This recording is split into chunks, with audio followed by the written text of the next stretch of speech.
8 मार्च 2014 ये वो दिन था जब मलेशियन एयरलाइंस का एक फ्लाइट कुआलालंपुर इंटरनेशनल एयरपोर्ट से तो टेक ऑफ हुआ पर अपनी डेस्टिनेशन चाइना की कैपिटल बीजिंग में नहीं पहुंचा। आज तक किसी को भी ये पता नहीं चला कि वो प्लेन गया तो आखिर गया कहाँ। वर्ल्ड ऑफ एमडी में आप सभी का स्वागत है। तो आज हम इस वीडियो में उस प्लेन के बारे में जानेंगे। दोस्तों ये बात है 8 मार्च 2014 की, यानी आज से लगभग 8 साल पहले मलेशियन एयरलाइंस की एक flight MH370 Malaysian capital Kuala Lumpur international airport से चाइना की कैपिटल बीजिंग इंटरनेशनल एयरपोर्ट में जाना था। उस फ्लाइट में 2 पायलट्स, 10 केबिन क्रू और 227 पैसेंजर्स मौजूद थे, जिनमें से ज्यादातर चाइना से बिलोंग करते थे।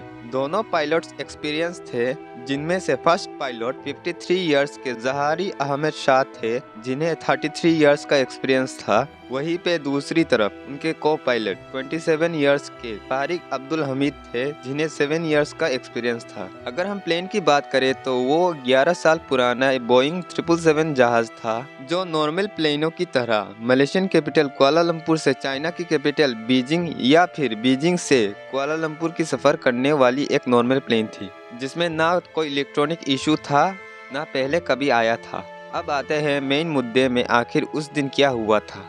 हर रोज की तरह फ्लाइट MH370 रात के 12:45 में कुआलालंपुर इंटरनेशनल एयरपोर्ट से टेक ऑफ किया और अपनी डेस्टिनेशन बीजिंग की तरफ बढ़ने लगा। अभी तक तो सब ठीक चल रहा था। फ्लाइट टेक ऑफ करने के 30 मिनट्स बाद यानी 1:19 में वो फ्लाइट मलेशियन जुरिडिक्शन से निकल के वियतनाम की जुरिडिक्शन में घुसने वाला था। तो मलेशियन एयर ट्रैफिक ने फ्लाइट MH370 के कैप्टन जहारी को एक मैसेज दिया कि वो वियतनाम जुरिडिक्शन में घुसने वाले हैं, तो उन्हें वियतनाम की एयर ट्रैफिक हो चिनमिन से कांटेक्ट करना चाहिए। पर यह बात ना ही मलेशियन एयर ट्रैफिक को पता थी और ना ही फ्लाइट MH370 के पायलट्स को कि ये उनकी आखिरी मैसेज थी। अपने उस आखिरी मैसेज के 3 मिनट बाद flight MH370 Malaysian air traffic और वियतनाम की एयर ट्रैफिक हो चिनमिन के रेडार से अचानक से गायब हो गया था। मलेशियन एयर ट्रैफिक के लिए तो ये नॉर्मल सी बात थी कि वो वियतनाम एयर ट्रैफिक से कनेक्ट हो गया होगा,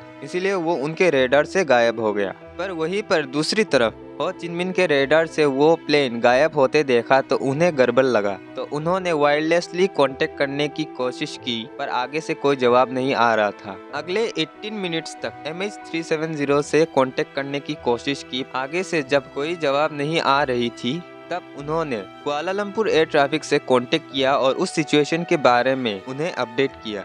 ऐसे सिचुएशंस में एयर ट्रैफिक को रेस्क्यू सेंटर को 1 घंटे के अंदर इन्फॉर्म करना होता है, पर इस सिचुएशन में कुआलालंपुर एयर ट्रैफिक ने 4 घंटे के बाद रेस्क्यू सेंटर को इस सिचुएशन के बारे में इन्फॉर्म किया था, और तब तक बहुत देर हो चुकी थी। सुबह के 6:15 बज चुके थे और ये वही टाइम था जब MH370 को बीजिंग में लैंड करना था, पर अफसोस वहाँ से भी उन्हें कोई खबर नहीं मिली। उसके ठीक 17 मिनट बाद 6:32 AM को एक सर्च ऑपरेशन स्टार्ट किया गया, जहाँ पे उस प्लेन को आखिरी बार रेडार में डिटेक्ट किया गया था, यानी गल्फ ऑफ थाईलैंड और साउथ चाइना सी के बॉर्डर के आसपास। पर वहाँ पे भी उन्हें कुछ सुराग नहीं मिला। सभी लोग हैरान थे कि MH370 आखिर गया तो गया कहाँ। इसी दौरान काफी कंट्रीज के इन्वेस्टिगेशन टीम्स शामिल हो गए उस फ्लाइट को ढूंढने में। ऐसे ही अगले 4 दिनों तक वहाँ पे सर्च ऑपरेशन चलता रहा और उसके 5वें दिन एक खबर आई जिन्हें उन सब को हिलाकर रख दिया। वो खबर ये थी कि जब उस रात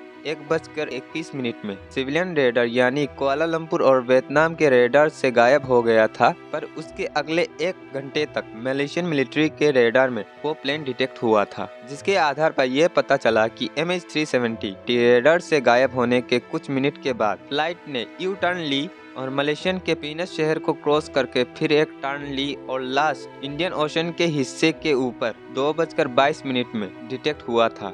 उसके बाद मिलिट्री रेडार डिटेक्ट नहीं कर पाई, क्योंकि उनकी रेडार की रेंज बस उतनी ही थी। ये सब सुन के सब शॉक थे और सब सोचने लगे कि जो प्लेन बीजिंग में जाने वाली थी उसने यू टर्न क्यों ली और इंडियन ओशन की तरफ क्यों गई।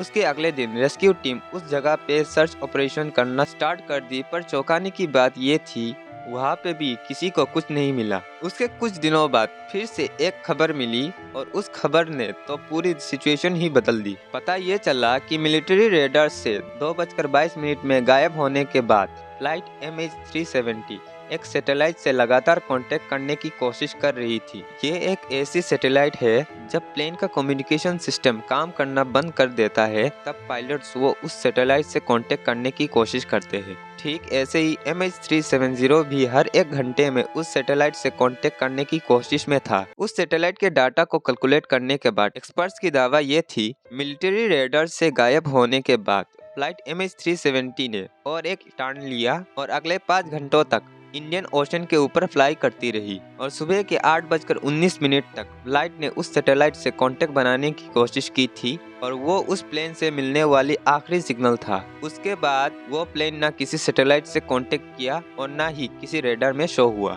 यानी जब रेस्क्यू टीम पहली जगह पे सर्च कर रही थी तब तक फ्लाइट MH370 फ्लाई कर रहा था। एक्सपर्ट्स और इन्वेस्टिगेशन टीम ने कैलकुलेट करके बताया कि ऑस्ट्रेलिया से 2000 किलोमीटर वेस्ट में समंदर के ऊपर कहीं पे उस प्लेन का सिग्नल उस सैटेलाइट से टूटी थी। अगले दिन उस जगह पे डीप सर्च ऑपरेशन चलाया गया क्योंकि काफी लोगों का मानना था कि उस प्लेन का फ्यूल खत्म हो गया होगा और वह वहीं पर क्रैश हो गया होगा। दिन हफ्तों में बदल गया, हफ्ते महीनों में और महीने सालों में बदल गया, पर उस प्लेन का कुछ पता नहीं चला। 3 साल के बाद आखिर डीप सर्च ऑपरेशन को बंद कर दिया गया जिसमें $160 मिलियन से भी ज्यादा खर्चा हुआ था। उन 3 सालों में फ्लाइट MH370 के छोटे छोटे हिस्से मिले थे पर वो प्लेन नहीं मिला। इस घटने को लेकर काफी लोगों के अलग अलग राय थे, जैसे कि वो प्लेन हाईजैक हुआ था, कोई कहता है प्लेन में गड़बड़ी थी। इसके बारे में तो हम कुछ नहीं कह सकते, ये तो उस प्लेन का ब्लैक बॉक्स ही बता पाएगा आखिर प्लेन में क्या हुआ था अगर वो प्लेन मिला तो दोस्तों फ्लाइट MH370 तो मिस्ट्री ही रह गया। ऐसे ही और इंटरेस्टिंग और मिस्टीरियस वीडियो के लिए हमारे चैनल को सब्सक्राइब करें जिससे हमें थोड़ी हेल्प और मोटिवेशन मिलती है। Thank you.